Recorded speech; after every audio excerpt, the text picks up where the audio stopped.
This was good. Okay. All right. Thank y'all. But thank y'all for being out today. Some of us came as far from Shreveport in the northern part of the state. Again, my name is Brett Malone, and I just wanted to kind of share with you a little bit of my family's situation and why I'm here today. In December of 2000, my mother was abducted from her home and murdered, and the young man who was convicted of her murder is on death row currently. As difficult as that is, it's taken us many years to get to the point to where we're all on the same page within our family, which is we're all okay with him living a long life. We do not require his death to vindicate our mother's death. And I say that because one of the things that we were told after her death by the prosecutors was that, you know, because of the heinous nature of the crime, they were going to go for the death penalty. And did we have a problem with that? As if it would be a problem if we did. And that was 2 days after her murder.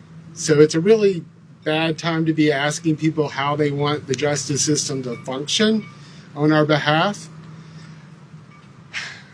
In the last 3 years, we were able to get to the point to where we could all agree that him living is not a bad thing, that we can all be okay with that.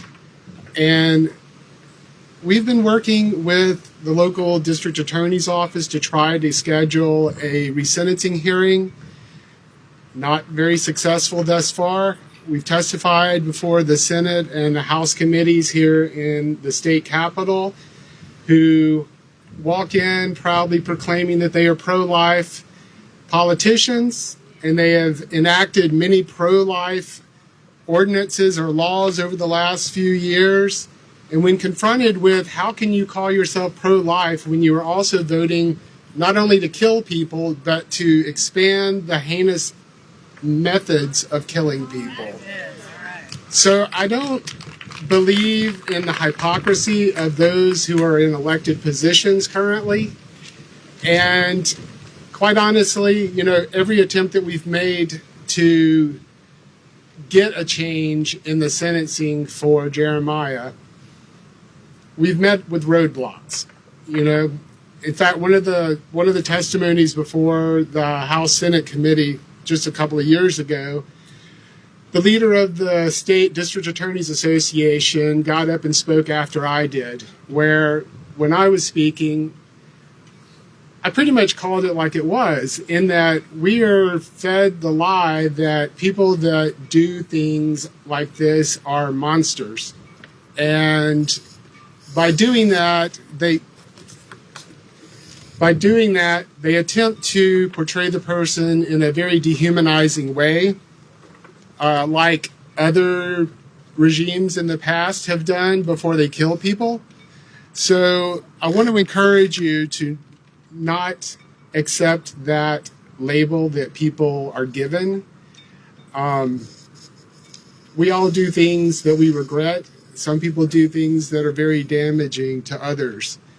And yes, our family has suffered greatly, but one of the things that really changed my life was having a conversation with my grandmother, Mimi, my mom's mom. She was in her late 80s at the time, and I was moving back to Louisiana from where I was living. And I was just like, Mimi, how do you deal with this? How do you deal with this? And her response was just simple and clear. We have to learn how to forgive.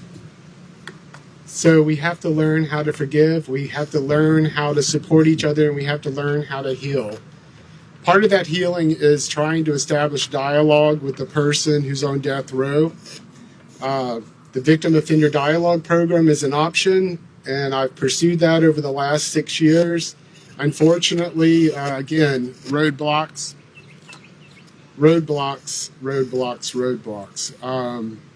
It's as if keeping us apart is going to help us heal. You know, that's not going to happen that way. And again, one of the lies that we were told was that by executing Jeremiah, that we would somehow have closure from the event. That's a lie. That's a lie. And closure doesn't happen like that. One of the other things that I do want to point out is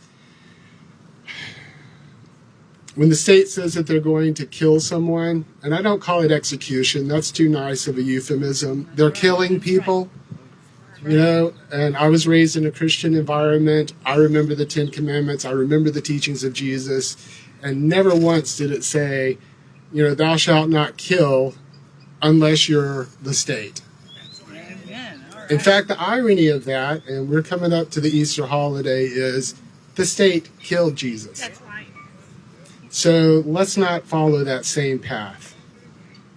I want to thank you for coming out, and I want to encourage you that if you or anyone that you know are family members of someone who has been murdered or assaulted or violated, please reach out to the Promise of Justice Initiative. We are working on one of the initiatives which involves survivor victim family members coming together and just sharing our experiences with each other and trying to work on healing together. So thank you for coming out today, and don't stop calling the governor, don't stop calling the politicians, even though they put you, you know, on the back burner.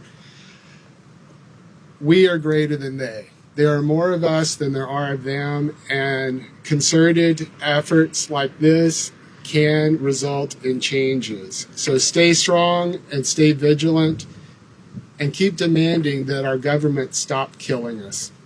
Thank you.